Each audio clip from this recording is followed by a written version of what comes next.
Bonjour, on se retrouve ici dans un très joli jardin. Le but du jeu, on va essayer de se présenter pour commencer.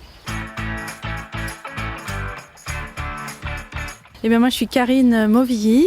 J'ai créé l'atelier maraîcher, qui est une activité de conception design en permaculture et installation de potager. Yes, c'est incroyable. Et qu'est-ce que vous cultivez du coup ? Alors moi je cultive des choses sur mon jardin maraîcher personnel, mais toute la gamme des légumes classiques, le fond de panier et puis des choses un petit peu plus originales et puis tous les légumes d'été bien sûr. En ce moment on est fin avril, on a simplement des radis, de la roquette, un peu de salade et puis les aliacées qui commencent à bien sortir de terre. Mais en termes d'activité, je suis plutôt sur du conseil.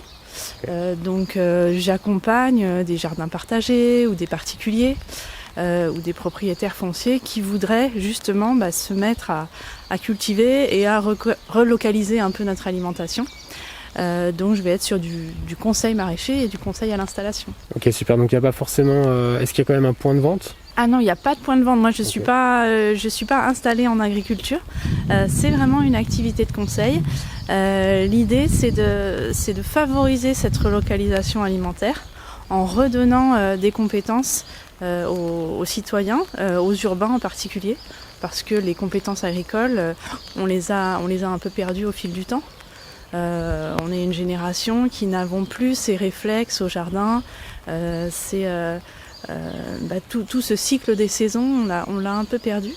Et donc, il y a moyen de s'y remettre. Dès qu'on a un peu de terrain, essayer de connaître sa terre, bien installer son potager, connaître le calendrier cultural sur l'année. C'est des choses qu'on peut remettre en place.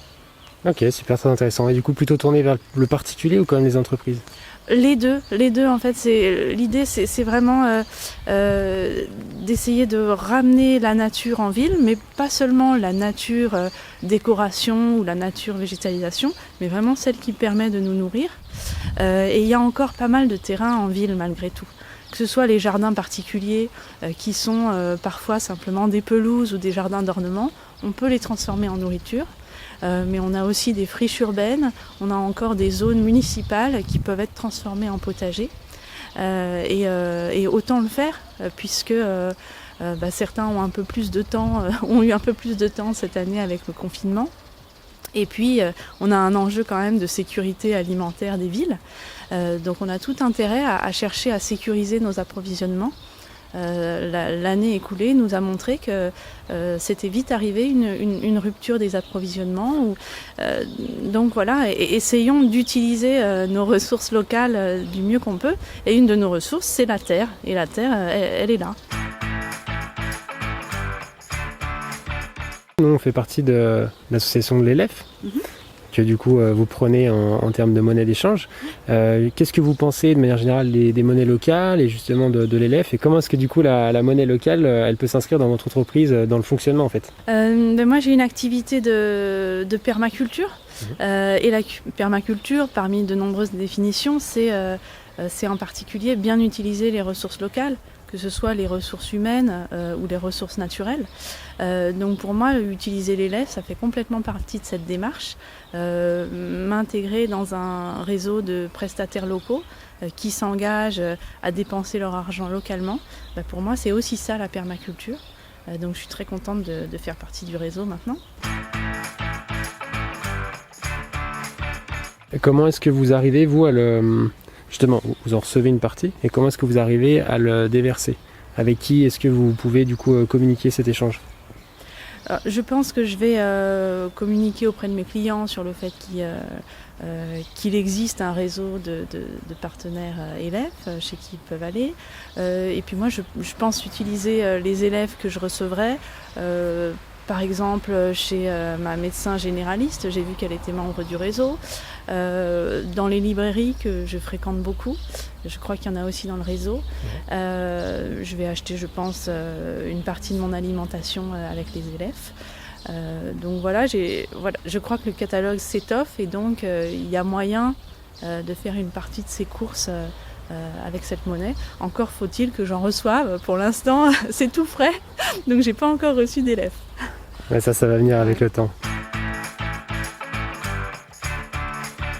Comment est-ce que vous pensez qu'il soit possible du coup d'aider justement l'élève dans ce développement actuel? Oui, déjà, étoffer la liste des partenaires, ça me semble important puisque un réseau de monnaie locale, ça marche par la liste de ces prestataires. Donc pour l'instant, c'est comme ça que je veux m'investir et puis on verra dans le temps comment ça se passe avec les autres. Moi, j'ai très envie de rencontrer les autres prestataires, que ce soit dans tous les domaines, puisque dans cette démarche en permaculture, il y a aussi l'idée de faire du lien entre des gens qui travaillent localement, que ce soit des gens qui puissent fournir des choses pour les jardins, donc je ne sais pas, des menuisiers, des gens qui peuvent faire du mobilier de jardin, des ferronniers éventuellement, des gens qui peuvent fournir de la paille ou du compost.